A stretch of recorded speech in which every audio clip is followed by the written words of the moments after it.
The live TV, सच सबसे आगे। नमस्कार, मैं हूं रंजीत झा और आप देख रहे हैं द लाइव टीवी।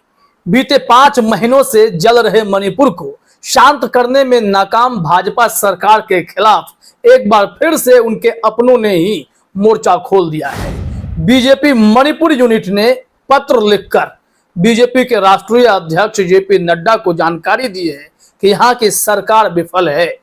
और जब यह हिंसा भड़की थी तो उस वक्त भी इस हिंसा को लेकर बीजेपी के भीतर ही भयंकर बवाल की स्थिति थी। ये सब लोग दिल्ली में जाकर डेरा डाले हुए थे।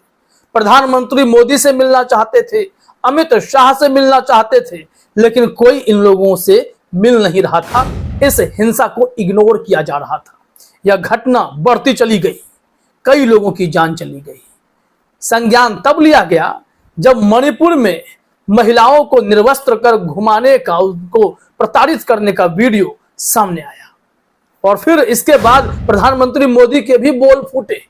बस 36 सेकंड बोले थे, लेकिन उसके बावजूद भी मणिपुर पर कोई ठोस कार्रवाई हो ऐसा नहीं दिखा।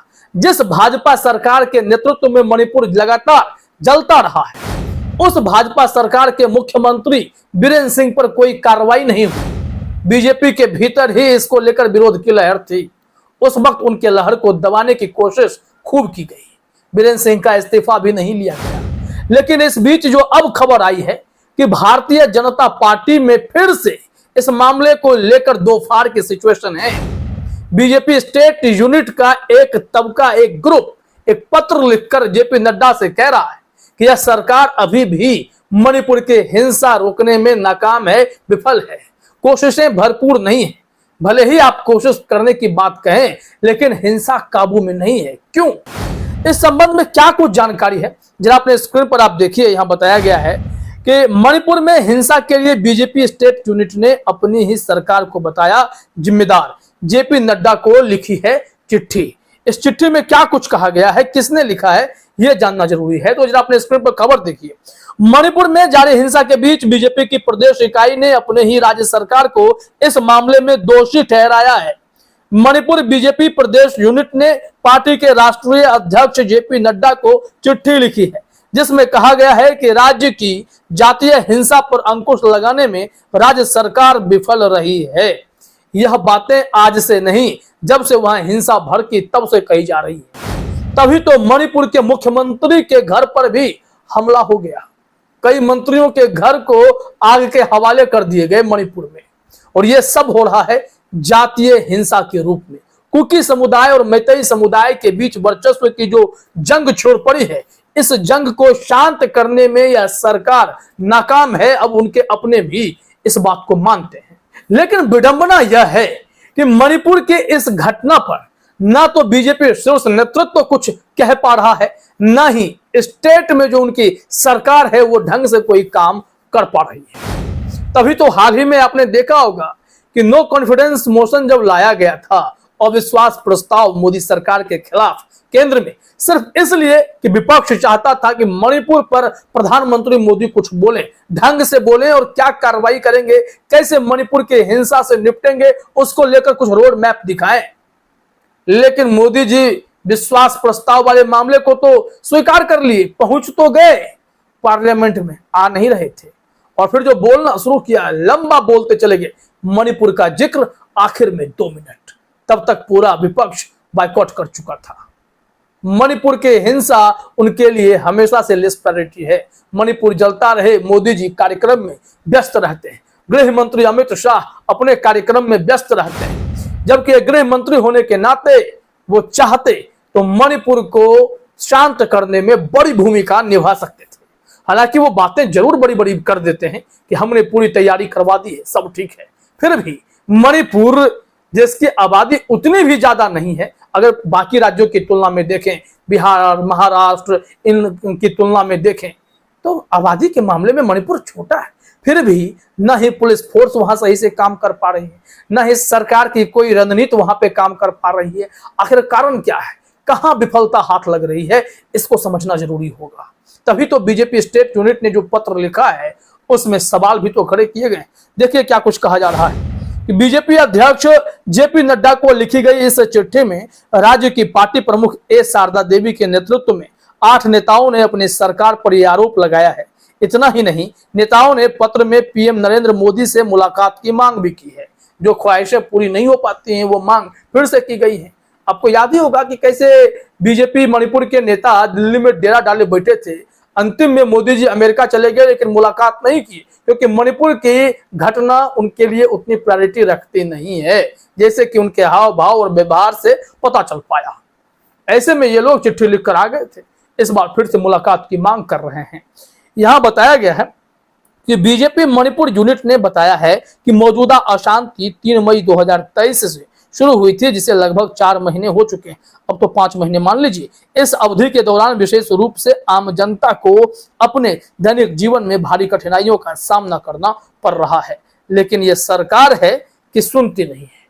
हालांकि इस स्टेट यूनिट का मानना है कि कोशिश तो की जा रही है, लेकिन सफलता उस हिसाब से हाथ नहीं लग रही। ऐसे में अपने ही सरकार के खिलाफ ये लोग मोर्चा खोले बैठे हैं और चाहते हैं कि जाएं, मोदी जी से मिले और उन्हें बताएं, क्योंकि अमित शाह ने जब यह मामला काफी तूल पकड़ा हुआ था, जब खूब चर्चा हो रही थी, तो उस वक्त एक बैठक की थी।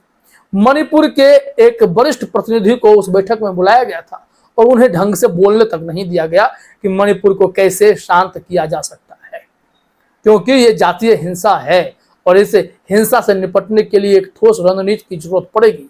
आखिर ये सरकार की लापरवाही क्यों कर रही है? और उससे भी बड़ी बात यह है कि मणिपुर के मुख्यमंत्री बीरेन सिंह पर कोई शिकंजा क्यों नहीं कसा जाता है, उन पर कोई कार्रवाई क्यों नहीं होती है?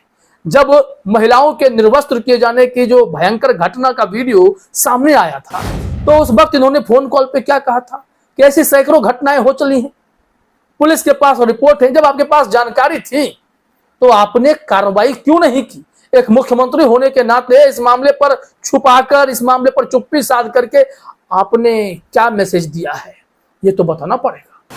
मणिपुर की जनता कराह रही है। हमने आज एक वीडियो देखा जिसमें एक महिला चीख रही थी बच्चे को गोदी में लेकर, क्योंकि उनके परिवार के साथ जो इस संघर्ष में हादसा हुआ, घटनाएं घटी, वो विचलित कर देने वाली थी। तो कुल मिलाकर मणिपुर में हालात भयंकर खराब हैं, लेकिन यह सरकार बिल्कुल भी परवाह शायद नहीं करती। तभी तो मणिपुर के मुख्यमंत्री का इस्तीफा नहीं लिया जाता है। आपको याद होगा कि ऐसा उस वक्त लग रहा था कि ये मुख्यमंत्री जी इस्तीफा देंगे, लेकिन इन्होंने क्या कहा कि मेरे समर्थक ने मेरे इस्तीफे का वो जो कॉपी थी उसे फाड़ डाला है, वो अब नहीं होगा, तो चलिए हम इस्तीफा नहीं देंगे। ऐसे सिचुएशन में मणिपुर को इस हाल में नहीं छोड़ सकते। लेकिन ऐसे सिचुएशन में मुख्यमंत्री रहकर भी आप मणिपुर को कहां संभाल पा रहे हैं बीरेन जी? ये सवाल का जवाब तो देना पड़ेगा। ऐसे में जब अब बीजेपी स्टेट यूनिट ने पत्र लिख करके बताया है कि यह सरकार लगातार विफल हो रही है, तो क्या यह मान लिया जाए कि सरकार की लापरवाही के साथ साथ सरकार एकदम से इसके लिए जिम्मेदार भी है कि मणिपुर में यह घटना घट रही है? हालांकि विवाद तो हाईकोर्ट के एक फैसले के चलते हुआ है कि हाईकोर्ट का एक फैसला आया, मैतेई समुदाय जो वहां पर काफी स्ट्रॉन्ग है, उस समुदाय के हक में जो आरक्षण की बात थी वो कर दी गई, जिसके चलते कुकी समुदाय निराश हुआ और दोनों समुदाय के बीच झड़प होने लगी।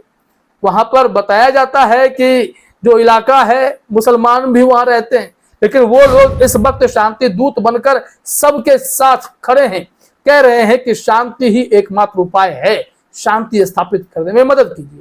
हालांकि कुकी समुदाय चाहता है कि जो मणिपुरी पांगल है, जो मुसलमान है, वो उनके साथ चले जाएं, लेकिन दूसरी तरफ जो उनका मैतेई समुदाय का तबका है वो भी उन्हें अपनी तरफ करना चाहता है।